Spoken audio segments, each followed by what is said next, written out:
CMS or CHT or MD or maybe CMD, that these things are not there, and for that you are not being able to provide safe anesthesia, and possibly things would be better in near future.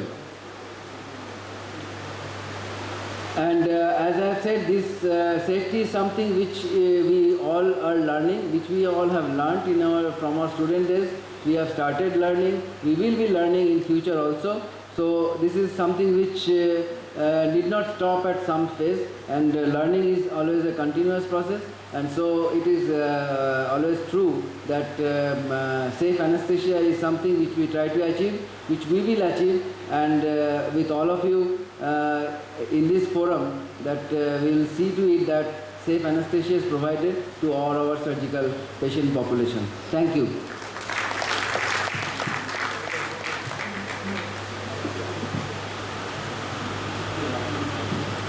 As usual, after oration there are no questions. Yeah. So we have to offer our thanks to the speaker for a very lucid explanation of the topic concerned. Thank you. And now we request Dr. Vivek Mishra to present a memento to our speaker, oration speaker, Dr. Sumanta Das.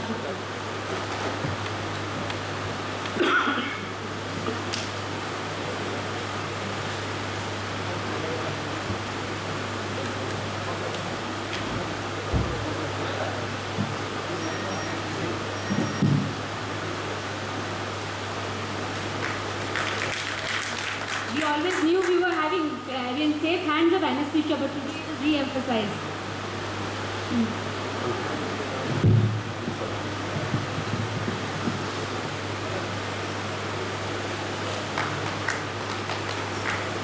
And now I request Dr. Upasani, who is the ex-Chief Medical Director of Southeastern Railway, to present mementos on behalf of our organization to Dr. Mishra and Dr. Prakash.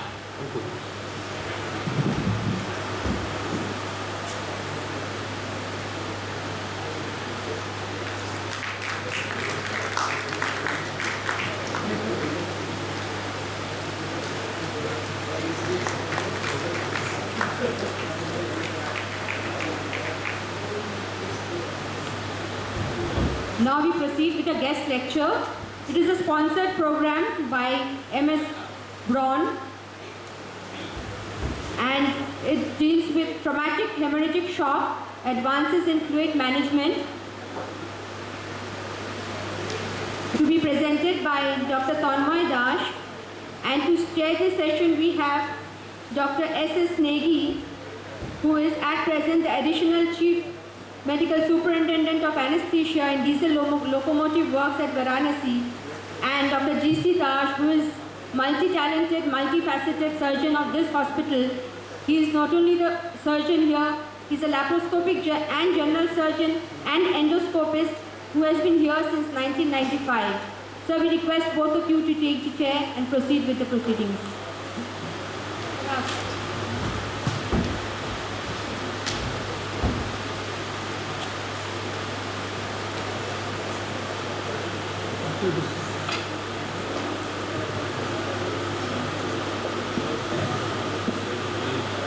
Good afternoon, everybody. This is a brief introduction of Dr. Tanmay Das. He has done his MD Anesthesiology in 1991 from SCV Medical College, Cuttack, lecturer in cardiac anesthesia at LTM Medical College and Hospital in Mumbai till 1993, associate consultant in cardiac anesthesia in BM Birla Heart Research Center, Kolkata till 2000, and consultant in cardiac anesthesia in Suramsta Hospital, Kolkata till 2003. Presently senior consultant and head of Department of Anesthesiology, practicing medicine and pain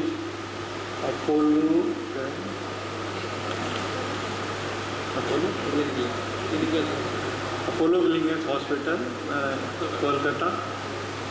President in International Trauma Care India chapter, and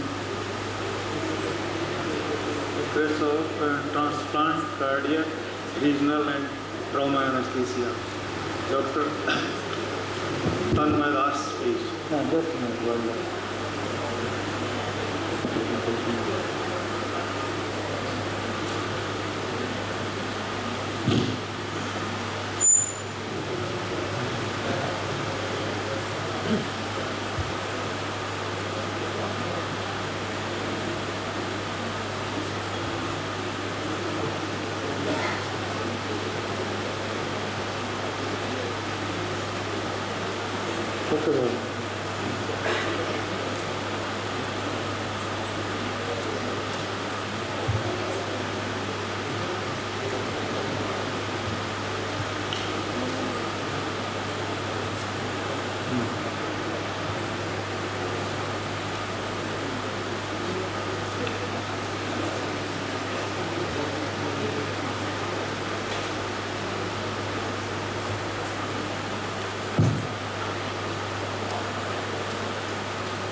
Good afternoon, everybody. I'm sorry for the delay in starting because of a technical snag. Okay. Now, I want you to really wake up to a very, very important problem, which is a problem of trauma. Now, as you know, trauma is a man-made epidemic which is global in nature, and as many as 5 million people die every year due to trauma.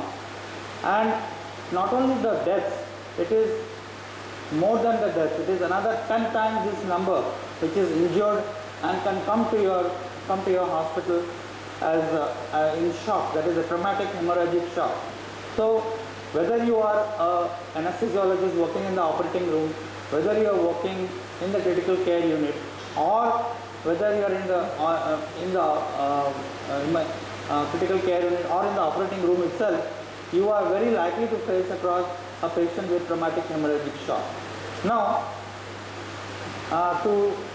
it is very, very important to know that what advances have taken place in the recent years in managing such patients who are in shock due to trauma. To make you understand, we will straight away go into a case scenario. For example, suppose a case comes to you when you are on duty, this MIST over here is a code language which is used to from the emergency room to the operating room, or from the pre-hospital setup to the emergency setup. M over here stands for mechanism of injury, I stands for the injury proper, S stands for signs, and T the treatment which has been given on spot. So here is a male who is 19 years old who has been stabbed in the left upper back while in the evening while he was coming out of the ATM collecting some money. It is a single stab injury. Your patient is awake but sluggish. His airway is patent. Breath sounds are bilaterally equal. He has a heart rate of 140, a BP of 80 by 50, a respiratory rate of 20, and a saturation 100% on room air. And what treatment has been given? 2 18-gauge catheters has been set up like and the classical teaching or the standard teaching tells you to start 2 wide bore catheters and pump in 2 liters of lactated ringer. Okay, the first thing you must ask yourself that, is this patient in shock? The answer is yes, he is hypotensive and he is in shock. So what is going to be done next? Initial fast. The fast means focused assessment by sonography for trauma, which is done in any emergency nowadays. A trauma surgeon is fast is negative, trauma surgeon is notified. Once again more fluids are infused. The BP rapidly comes up to 110/75. But at this moment, the patient starts to complain of a shortness of breath and the chest X-ray reveals a large pneumothorax. Once again the BP drops. So then you begin to wonder why that the fluids which you are giving, is it working or not? Because BP it's a yo-yo effect. You give fluids, the BP comes up, and then and after some time the BP goes down again. So you ask yourself whether you are doing the right thing. Similarly, another case comes to you a little later. Once again, he is a young male, 24 years. He is hit by a backing car and he has a bruise in the right chest and abdomen. His airway is patent. Breath counts are equal bilaterally. BP 120/80. Respiratory rate of 20. His temperature is 98. Saturation 94% on room air. Now, you come to know that he was hypotensive on arrival, but rapidly improved with 2 liters of ringer lactate. So investigate him a little bit. His fast shows a significant hemoperitoneum, and after some time he becomes diaphoretic and BP drops again. So once again you think what you are going to do. Are you going to give him more fluids? And you get the same feeling that giving fluids aggressively is not helping in managing patients with traumatic hemorrhagic shock. So what is going on? What is the answer? So this is what I am going to talk about. This resuscitation that we are doing with aggressive fluids is not advocated any longer. So this resuscitation causes something known as resuscitation injury.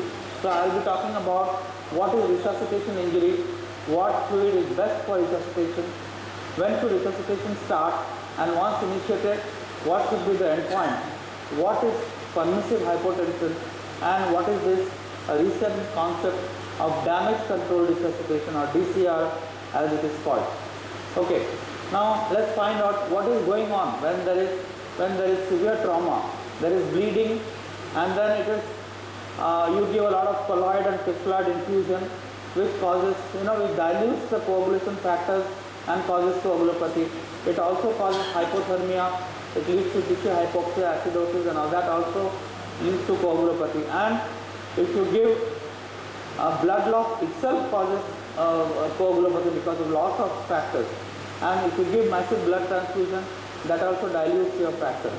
Now, so there is blood loss, which causes the loss of coagulation factors. There is consumption coagulopathy because whatever body is trying to form clots, the clotting factors are used up. There is fibrinolysis and also hyperfibrinolysis, which sort of lysis or the dissolve to whatever little clots are forming. There is dilution, there is acidosis, there is hypothermia. So all these things sets up a vicious cycle where there is hemorrhage, you resuscitate, and resuscitate causes hemodilution and hypothermia, which increases the coagulopathy, which in turn increases the hemorrhage. So it's a vicious cycle, and what really you reach a stage where the lethal triad of trauma, which is known as the dark angels of trauma, which is acidosis, hypothermia, and coagulopathy takes place. Now once the patient has reached this particular stage, this is purely due to resuscitation injury as it is called. Once the patient has reached this stage, the prognosis is very, very grim. So our entire aim is to prevent this resuscitation injury. So what happens during resuscitation injury? There is increased capillary permeability, there is acidosis, as I already mentioned. And this is what aggressive fluid administration can cause. It can cause so much of harm: cellular swelling, increased neutrophil activation, increased inflammatory markers, abdominal compartment syndrome. You must have heard of abdominal compartment syndrome caused by hemorrhage into the abdomen. But this is something else. This is abdominal compartment syndrome caused by purely giving aggressive fluids, which has more than 50% mortality. Now, there is also increased extremity compartment pressure, there are cardiac complications, not to mention the coagulopathy. So all these things happen just because you are giving aggressive amount of fluids. So, preventing resuscitation injury is vital to the survival in traumatic hemorrhagic shock. So we'll find out how to prevent later on, but now let us find out what are once a patient of shock comes to you, what are the fluid therapy options which are available in common practice. We have lactated ringer, we have normal saline, we have albumin and other colloids, we have hypertonic saline, and we have hypertonic saline dextra, HSD as it is called. We'll go through this briefly one by one. Now, lactated ringer or ringer lactate represents your standard therapy. Now, it has also been shown that lactated ringer increases neutrophil activation and causes a deleterious immune response in patients. Now, conventional lactated ringer as it is available with us is actually a racemic mixture of D and L isomers. Now, it is the D isomer which causes a significant decrease in inflammatory. If you remove this, then it causes a decrease. So it is the L isomer which is better for the patient. So in that sense, trauma is also an immune disease. If the patient survives the resuscitation, then the patient lands up with an immune problem because of resuscitation. So next available is normal saline. It is used nowadays sometimes interchangeably with ringer lactate, but the normal saline has been found to cause hyperchloremic acidosis.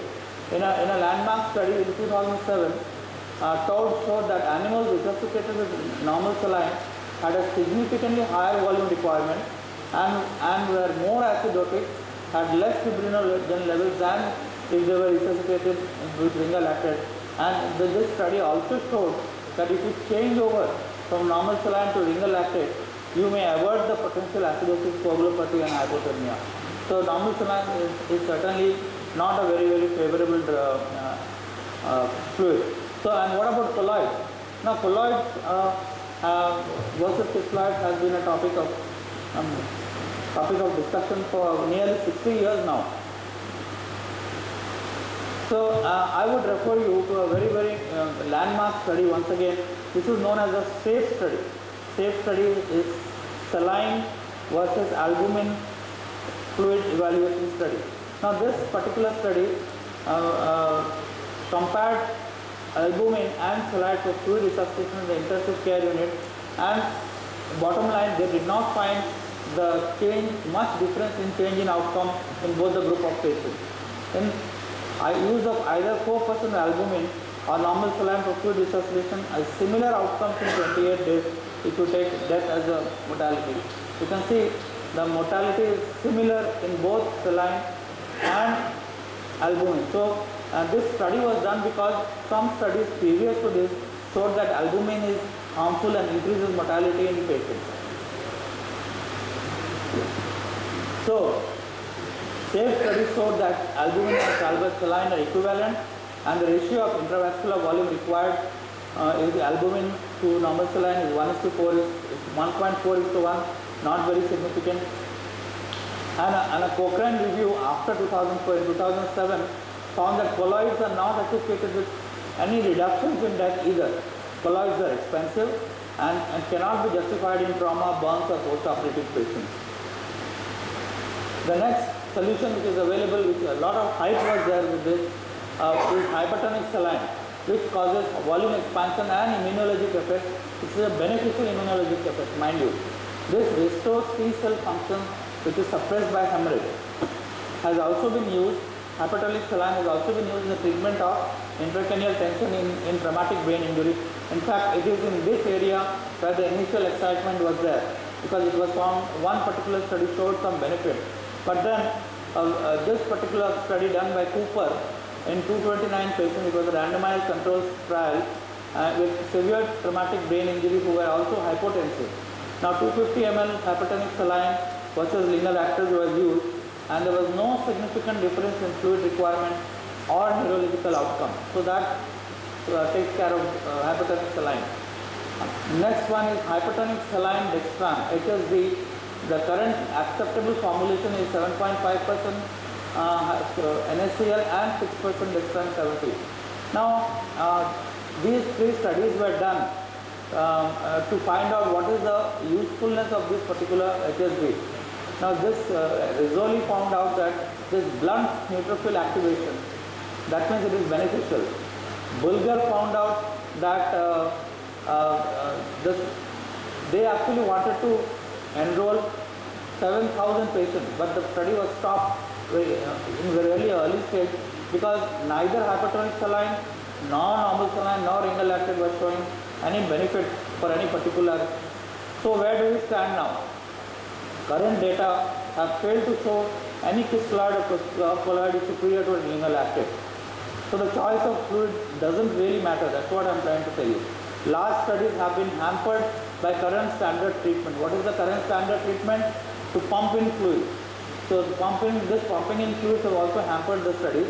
So the bottom line is the choice of initial fluid for resuscitation from hemorrhagic shock has little impact on mortality and morbidity. So it is a burning question. So which fluid is best for resuscitation? The answer is it is not what fluid or which fluid you are using, it is what you use, but how you use it. The premature or aggressive resuscitation may lead to dislodgement of clots and dilution and coagulopathy resulting in increased hemorrhage and mortality. And there is a concept which is now advocated, which is known as permissive hypertension and delayed resuscitation. More than a delayed resuscitation means you delay the resuscitation till you stop the bleeding. But permissive hypertension means you do not normalize the blood pressure but allow the blood pressure to be in a hypotensive range as long as there is mentation and there is a radial pulse. It is a very clinical sign. Fluids are given in permissive hypertension, but the resuscitative endpoint is less than normotension. This was first studied by Bickel in 1994, where around 600 patients of penetrating chest injuries, there was improvement of mortality in delayed resuscitation group. And in this particular concept, the perfusion status is assessed by heart rate, blood pressure, palpebral pulses, base excess and lactate estimation. And it is reasonable to attempt a target blood pressure between 70 and 95 and a MAP of 65. But please remember, permissive hypertension is contraindicated in traumatic brain injury patients. Traumatic brain injury patients will not tolerate hypotension. Now, this permissive hypertension is a part of a new concept which is known as damage control resuscitation. This term comes from the military practice, which has been carried over to our practice. Permissive hypertension plus minimization of crystalloid resuscitation, control of hypothermia, that means all the lethal triads, prevention of acidosis. What is PXA? Tranexamic acid, use of tranexamic acid, I will come to that a bit later, and fixed ratio blood product transfusion, that is, you must have a massive transfusion protocol in your hospital and you activate that. I will come to that also. So, what to do, how to, what, when and how. So, remember that not all trauma patients need fluid resuscitation. Only patients who have lost a lot of blood and who is in shock. Intravenous access is critical, but it should not be synonymous with a lot of fluid infusion. And the emphasis should be on controlling the hemorrhage and using the fluid just to keep the patient alive till you carry out definitive therapy.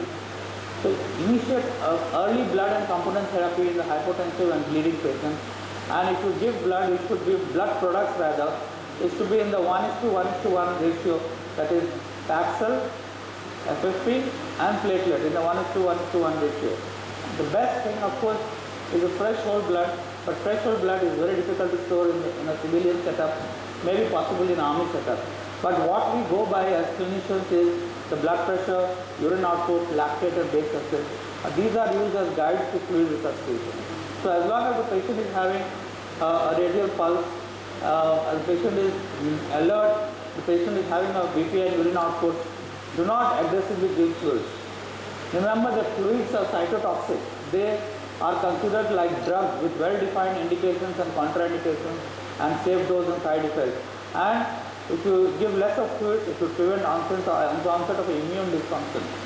So remember that when a patient of trauma comes to you, patient's age, comorbid problems, severity of injuries, degree of shock, delay in definitive care, these things are not in your hands. These things have already happened. But what is in your hands is the resuscitative strategy which is in your control, and you can modify this to save the life of the patient. So, resuscitation is not a substitute for definite bleeding control. Normalizing blood pressure, remember, is contraindicated in patients who have ongoing bleeding. Trauma is a disease of bleeding, and you must stop the bleeding first of all before doing anything. A large volume fistula resuscitation is discouraged in hemorrhagic shock, and permissive hypotension is not indicated in traumatic bleeding. With this things to be remembered. Now, this discussion is not complete if I do not tell you about tranexamic acid. This was a trial done in 20,000 patients all over the world, of which Apollo Hospital in Kolkata was one of the participants. Crash 2 stood for clinical randomization of an antifibrinolytic in significant hemorrhage. This proved that if you give tranexamic acid in patients who are in shock, it can make a significant difference and it can save lives. And these results were published in the Lancet in June 2010, and this showed that tranexamic acid should be given. This is a level 1 recommendation. Tranexamic acid should be given as early as possible to bleeding trauma patients. The dose is 1 gram over a period of 10 minutes, that is the bolus, and a 1 gram infusion over a period of 8 hours. This itself has been shown to save lives. So, if you want me to summarize, then I'll start with the pre-hospital care because it completes it. What is advised in the pre-hospital care is a rapid transport to a facility where everything can be done instead of playing in the field. A fluid choice really does not affect outcomes in trauma, but it is L type of luminal acid which is recommended. LOE1 is level of evidence, which is there in the bracket. Avoid a large volume fistula resuscitation. That is, should not use aggressive fistula resuscitation once again. Target a systolic blood pressure between 70 and 90 with a normal maintenance and peripheral pulses. MTP is massive transfusion protocol with fixed ratios, as I said, 1:1:1 should be given. And give tranexamic acid to all patients with controlled hemorrhage. So, armed with this knowledge, we'll go and find out what happened to our cases. So, the case one, what happened? There's a young chap who had a stab injury. We put in a chest tube and 1.5 liter blood was drained. The patient was given a dose of tranexamic acid. He was still awake. We found him, and palpable peripheral pulses. Further fistuloids were avoided. Blood pressure was maintained around 90/60 with a Paxil at FFP. Surgeon decided to operate immediately, and because we had taken care of him and patient was warm and coagulopathy was addressed, he sort of breezed through surgery and was released from the hospital in 4 days. What happened to the next case? He had a blunt abdominal trauma. The car had backed up on him, if you remember. Now he activated massive transfusion protocol and gave him tranexamic acid. Fistuloids were strictly restricted. BP remained steady at 80/50, and he continued to be alert with good peripheral pulses. And because he was stable, you could send him to the CT scan. You could do a lab which shows a normal hemoglobin but slight coagulopathy. You decided to give him 2 Paxils and 2 FFPs, which brought the BP up to 100/60. You could send him to the CT scan, which showed a grade 3 liver injury with a blush. And now instead of going to the operating room, he went to the embolization suite or the catheterization suite, where a non-operative approach was taken. This is another aspect of management, which is where all patients do not require laparotomy. A liver injury laparotomy will be very, very messy. If it can be embolized, it's the best possible way. And this patient went home after a week. So you realize what you have done. You have given your patient outstanding care because you were able to manage the case with panache. You rejected the cookbook approach. You know what is the cookbook approach? By giving tools to all patients blindly. And in less capable hands, these patients might not have done so well. So you deserve to be congratulated. Thank you very much.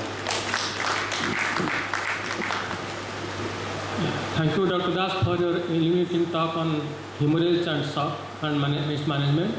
Now it is open to the floor for questions. As you ask a question, I have an announcement. If anybody is interested in a 2-day full trauma workshop which is being held in Bangalore on 13th and 14th of September this year. This is known as the CTLS, Comprehensive Trauma Life Support Course, and it will be conducted by an international and national faculty. So anybody is interested, you can get in touch. I would welcome any questions on traumatic hemorrhagic shock.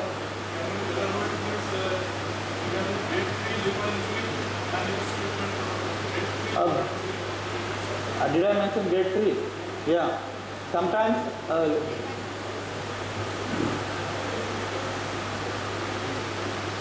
if there is a definite bleeder seen in the angiogram, if the liver is not lacerated, then torn apart completely, if there is a definite artery visible, it can be embolized. Sir, we have encountered a trauma patient who has got recently liver injury. He actually was just riding on a motorcycle, and on the in front he got injury by a bamboo running motorcycle, and he was bleeding profusely. He has got lacerated liver injury while he was operated. Second time he was on pyrexia for about 10 to 15 days. It was opened and there is the liver necrosis also. He has got Paxes as well as FFP. The initial period recovered, but the pyrexia continued and continued. Third time he operated and the necrosed liver tissue again taken out. Fortunately, he is surviving right now and discharged. It is purely operative management. Operative, yes, sir. Non-operative management is an option.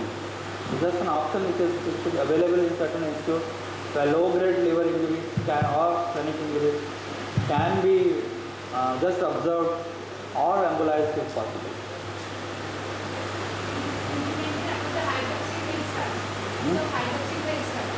What structure?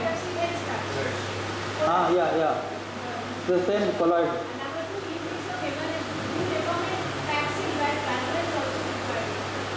Yeah, we recommend all the three: Paxil, plasma, or rather FFP, and your platelets. All the three to be given together. In absence of whole blood, which is not easily available, we give if the patient needs replacement of the blood loss, give all the three together, both blood and clotting factors.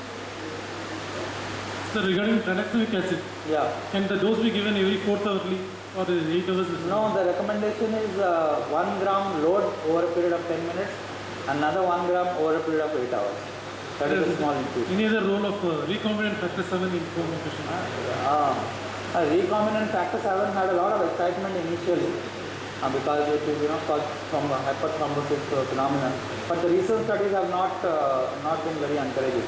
And plus the very, very high cost is totally deterrent. Here is a drug which is cheap and safe and available, where that is expensive, not available, and the recent studies are not proven.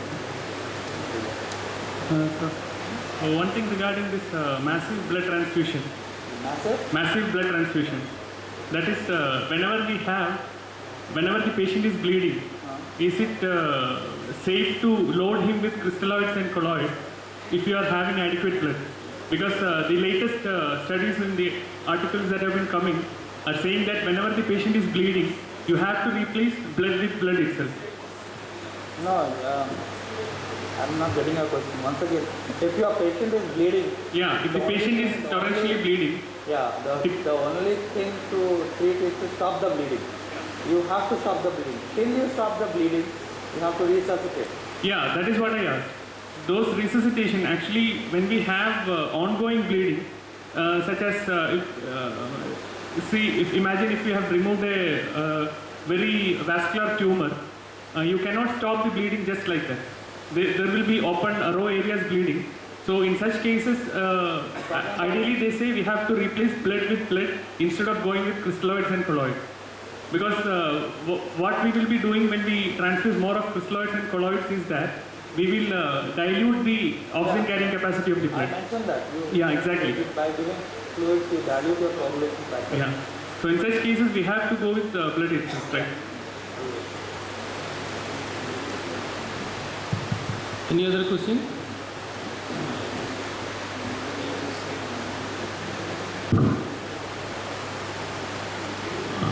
thing we have to be very sure that after when we are doing resuscitation, we have to stop the source of the bleeding. Just recently I am giving an example in our hospital 2 weeks back. One 60 years male fell down from working over the engine and he had blunt trauma over his abdomen. And he was received in a state of shock, and within 5 minutes our surgeons examined and took over directly to OT and gave anesthesia and opened the abdomen, because going on giving fluid or blood is not a solution. No, that is not. And when we opened it, yes, when we opened it, we saw 4 feet of small gut were out of his entry. So we dissected and stopped the bleeding, and after resection he was saved. So that time period is also very important. So to stop the bleeding. Very important. So thank you, Dr. Das. If there is no question, we will close this session now. Thank you, Dr. Tanmay Das, for this wonderful lecture. And now I request Dr. G.C. Das to present a memento on behalf of the organizers to Dr. Tanmay Das.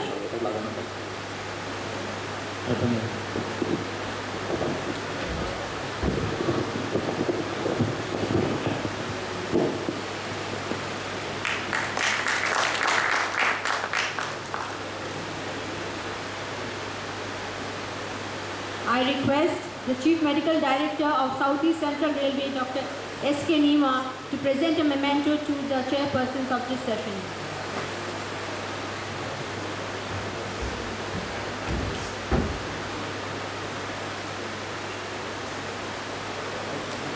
Dr. G.C. Das and Dr. Negi.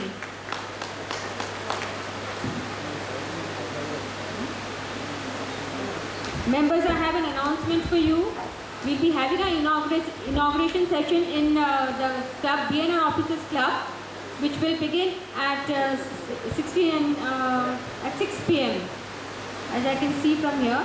And before that, we are going to have a medical quiz in this hall right now, conducted by Dr. Palash Kumar.